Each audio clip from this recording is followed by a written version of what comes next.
Friends, welcome to our job hotel channel. நம்ம இன்றைக்கி என்ன பார்க்க போகிறோம் அப்படின்னா, தமிழ்நாடு அரசு இந்து சமய அறநிலைத்துறையில் வெளிவந்திருக்கக்கூடிய வேகன்சி பற்றி தான் பார்க்க போகிறோம். இந்த தகவலை தெரிஞ்சுக்கிறதுக்கு முன்னாடி நம்ம சேனலுக்கு நீங்கள் இப்போ தான் ஃபஸ்ட் டைம் வரீங்க அப்படின்னா மறக்காமல் நம்ம சேனலை சப்ஸ்கிரைப் பண்ணிவிடுங்க.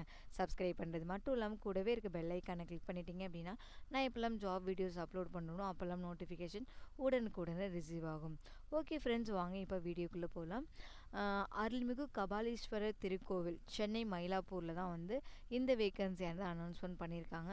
இதில் பார்த்தீங்கன்னா இதுக்கான நோட்டிஃபிகேஷன் வெளியான டேட்டு 28/12/2023. இப்போ தான் நோட்டிஃபிகேஷன் வெளியானது.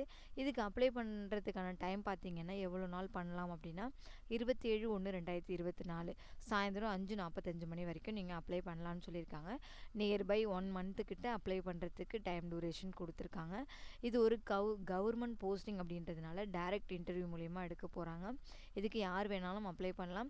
அவங்க என்னென்ன போஸ்டிங் இருக்குது, யாரெல்லாம் அப்ளை பண்ணலாம் அப்படின்ற ஒவ்வொரு சில விஷயங்கள் கொடுத்துருக்காங்க. நம்ம ஒன்று ஒன்றா நம்ம பார்த்துடலாம். ஃபஸ்ட்டு பார்த்தீங்கன்னா என்னென்ன போஸ்டிங் அப்படின்னு செக் பண்ணிடலாம். ஃபஸ்ட்டு வந்து நூலகர், அதாவது லைப்ரரியன் அப்படின்ற ஒரு போஸ்டிங் தான்.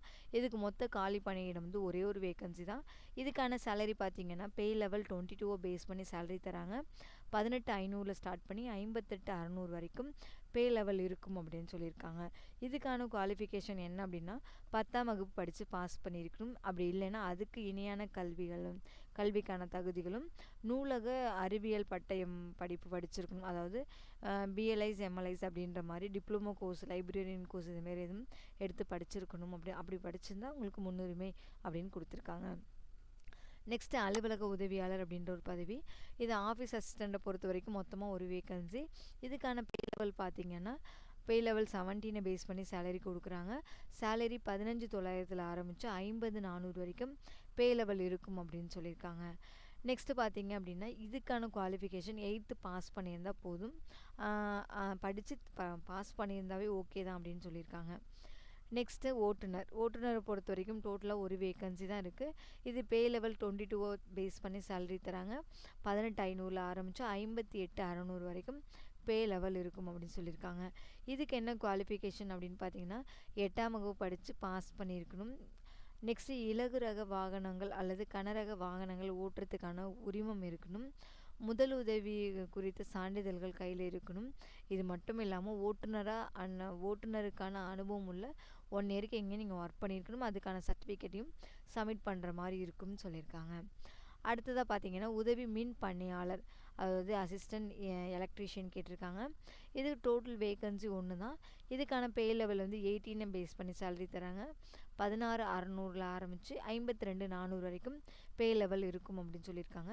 இதுக்கு என்ன குவாலிஃபிகேஷன் அப்படின்னு பார்த்தீங்கன்னா அரசால் அங்கீகரிக்கப்பட்ட நிறுவனத்தில் வழங்கக்கூடிய மின் கம்பி பணியாளர் தொழில் பயிற்சி நிறுவனங்களில் சான்றிதழ்கள் வாங்கியிருக்கணும்.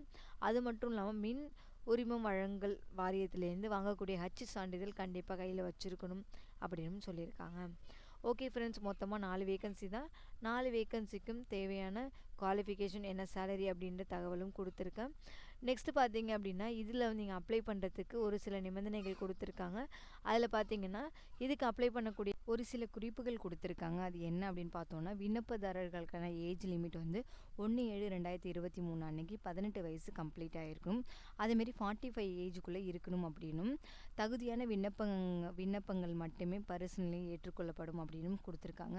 இதுக்கு எப்படி அப்ளை பண்ணணும் அப்படின்னா இதுக்கான அப்ளிகேஷன் லிங்க் வந்து இதில் கொடுத்துருக்காங்க. கவர்மெண்ட்டே வந்து அவங்க தனியாக கொடுத்துருக்காங்க. அந்த லிங்க்கை கிளிக் பண்ணால் இதுக்கான அப்ளிகேஷன் நீங்கள் டவுன்லோட் பண்ணிக்கலாம். இந்த லிங்க்கை நான் வந்து வீடியோக்கு கீழே டிஸ்கிரிப்ஷனில் கொடுக்குறேன். அது மட்டும் இல்லாமல் இதுக்கான நோட்டிஃபிகேஷன், இதுக்கான அப்ளிகேஷன் ஃபார்மும் வீடியோக்கு கீழே இருக்க டிஸ்கிரிப்ஷன்லேயே சேர்த்து அட்டாச்மெண்ட்டாக கொடுக்குறேன். நீங்கள் அதை ஓப்பன் பண்ணி கூட பிரிண்ட் எடுத்து கூட நீங்கள் அப்ளை பண்ணிக்கலாம். அப்ளிகேஷன் ஃபார்ம் எப்படி கொடுத்துருக்காங்க, எப்படி அப்ளை பண்ணணும் அப்படின்ற தகவலை நம்ம ஒன்று ஒன்றா பார்த்துடலாம். இதுதான் விண்ணப்ப படிவம். விண்ணப்ப படிவத்தை பொறுத்த வரைக்கும் வந்து விண்ணப்பிக்கக்கூடிய திருக்கோயிலோட பெயர் கேட்டிருக்காங்க. இணை ஆணையர் செயல் அலுவலர் அருள்மிகு கபாலீஸ்வரர் திருக்கோவில் மயிலாப்பூர் சென்னை 4. இதுதான் வந்து நம்ம அப்ளை பண்ணக்கூடிய அட்ரஸ் கொடுத்துருக்காங்க. இந்த அட்ரஸுக்கு தான் நீங்கள் வந்து அப்ளிகேஷனை அனுப்ப போகிறீங்க. அதுக்கு முன்னாடி அப்ளிகேஷனை எப்படி ஃபில் பண்ணணும், என்னென்ன டாக்குமெண்ட்ஸ்லாம் அட்டாச் பண்ணணும் அப்படின்ற தகவலை பார்த்துலாம். ஃபஸ்ட்டு எடுத்தோடனே சமீபத்தில் எடுக்கப்பட்ட பாஸ்போர்ட் அளவு புகைப்படம் கேட்டிருக்காங்க. நீங்கள் ரீசெண்டாக எடுத்துருக்கக்கூடிய பாஸ்போர்ட் சைஸ் ஃபோட்டோவை இதில் அட்டாச் பண்ணுங்கள். நெக்ஸ்ட்டு உங்களோட பெயர், தந்தை பெயர், விண்ணப்பிக்கக்கூடிய பதவியோட பெயர். 4 போஸ்டிங் இருக்குது. அதில் எந்த போஸ்டிங்க்கு அப்ளை பண்ண போகிறீங்களோ போஸ்டிங் நேம் கொடுத்துருங்க.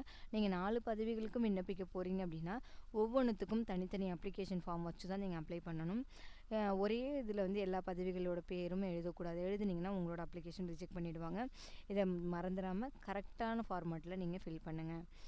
நெக்ஸ்ட்டு வந்து இப்போது நீங்கள் டெம்ப்ரரியாக இருக்கக்கூடிய அட்ரஸும் வந்து பர்மனெண்ட் அட்ரஸும் கேட்டிருக்காங்க. அதை கரெக்டாக ரெண்டுமே ஒரே அட்ரஸ் அப்படின்னாலும் ஒன்றும் ப்ராப்ளம் இல்லை. வெவ்வேறு அட்ரஸாக இருந்தால் இது ரெண்டுலேயும் மென்ஷன் பண்ணிக்கோங்க. உங்ககிட்ட இருக்க ஒர்க்கிங்கில் இருக்கக்கூடிய கைபேசி எண் கேட்டிருக்காங்க. நெக்ஸ்ட்டு இனம், சமயம் கேட்டிருக்காங்க. பிறந்த தேதி, உங்களுடைய இப்போது இருக்கக்கூடிய ஏஜ் லிமிட் ஏஜ் என்ன அப்படின்றது கொடுக்கணும்.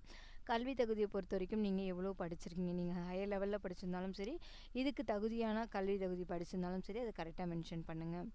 இது மட்டும் இல்லாமல் பதவிக்கு சிறப்பு தகுதிகள் எதுவும் உங்களுக்கு இருக்குது, அதாவது எக்ஸ்பீரியன்ஸ் எதுவும் இருக்குது அப்படின்னா, எதுவும் திருக்கோவில் ஆல்ரெடி ஒர்க் பண்ண எக்ஸ்பீரியன்ஸ் எல்லாமே இருந்தால் கூட நீங்கள் அதை கூட நீங்கள் இதில் எழுதிக்கலாம். அதுக்கேற்ற மாதிரி என்னென்ன தகவல் கொடுக்குறீங்களோ அதுக்கான அட்டாச்மெண்ட்டாக அதுக்கான எக்ஸ்பீரியன்ஸ் சர்டிஃபிகேட்டை நீங்கள் வைக்கணும். நெக்ஸ்ட்டு நன்னடத்தைக்கான சான்றிதழ்கள் வச்சுருக்கணும். யார் கொடுத்தாங்க அவங்களோட பேர், அவங்களுக்கான தகுதி, அவங்களோட முகவரி, இது எல்லாமே வந்து நன்னடத்தை சான்றிதழில் கம்பல்சரி இருக்கணும் அப்படின்னு கொடுத்துருக்காங்க. இந்த டீட்டெயில்ஸ் எல்லாமே கரெக்டாக நீங்கள் ஃபில் பண்ணிவிட்டு லாஸ்ட்டாக விண்ணப்பதாரரோட கையொப்பம் கொடுத்துருக்காங்க. இந்த இடத்துல வந்து உங்களுக்கான சைனை கரெக்டாக போட்டுருங்க. இதோட நீங்கள் அட்டாச் பண்ண வேண்டிய டாக்குமெண்ட்ஸ் என்னென்ன அப்படின்னு பார்த்தீங்கன்னா, வயது சான்று, ஆதார் சான்று, அப்புறம் கல்வி தகுதி சான்றிதழ், இது எல்லாமே வந்து அட்டாச் பண்ண சொல்லியிருக்காங்க. இது மட்டும் இல்லாமல் இதுக்கு வந்து இந்த டாக்குமெண்ட்ஸ் எல்லாமே அட்டஸ்டட் பண்ணுங்கள். எல்லாத்துக்குமே எல்லாமே ஜெராக்ஸ் காப்பி எடுப்பீங்க. ஒவ்வொன்றுத்துலேயும் அட்டஸ்டட் கொடுத்துட்டு நீங்கள் அனுப்பணும். கீழே இடம் தேதி கொடுத்துருப்பாங்க. நீங்கள் அதையும் கரெக்டாக எழுதி என்ன டேட்டுக்கு அனுப்புகிறீங்களோ அதையும் கொடுத்துருங்க. மேற்கண்ட ஆவணங்கள் எல்லாம் கரெக்டு அப்படின்றத ஃபஸ்ட்டு நல்லா கன்ஃபார்ம் பண்ணிக்கிட்டு அப்புறம் நீங்கள் போஸ்ட் பண்ணுங்கள். ஓகே ஃப்ரெண்ட்ஸ், கடைசியாக வந்து அனுப்ப வேண்டிய அட்ரஸ் இன்னொரு திருப்ப சொல்லிடுறேன், நீங்கள் கரெக்டாக நோட் பண்ணிக்கிங்க. இணை ஆணையர், செயல் அலுவலர், அருள்மிகு கபாலீஸ்வரர் திருக்கோவில், மயிலாப்பூர், சென்னை 4, இந்த அட்ரஸுக்கு தான் நீங்கள் அனுப்ப போகிறீங்க ஃப்ரெண்ட்ஸ். ஓகே ஃப்ரெண்ட்ஸ், இந்த வீடியோ உங்களுக்கு யூஸ்ஃபுல்லாக இருக்கும்னு நினைக்கிறேன்.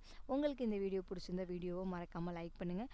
நீங்கள் எவ்வளோ லைக் பண்ணுறீங்களோ அது வரைக்கும் நம்மளோட வீடியோஸ் வந்து நிறைய ரீச் ஆகும் ஃப்ரெண்ட்ஸ். கண்டிப்பாக நீங்கள் லைக் பண்ணுங்கள். நெக்ஸ்ட்டு உங்களுக்கு இந்த வீடியோ யூஸ் ஆகாட்டியும் உங்கள் ஃப்ரெண்ட்ஸ் யாரும் சென்னையில் இருக்காங்க, இந்த மாதிரி எதுவும் டேரெக்ட் இன்டர்வியூ போஸ்ட்டுக்காக வெயிட் பண்ணிகிட்டு இருக்காங்க அப்படின்னா அவங்களுக்கு மறக்காமல் இந்த வீடியோவை நீங்கள் ஷேர் பண்ணுங்கள் ஃப்ரெண்ட்ஸ்.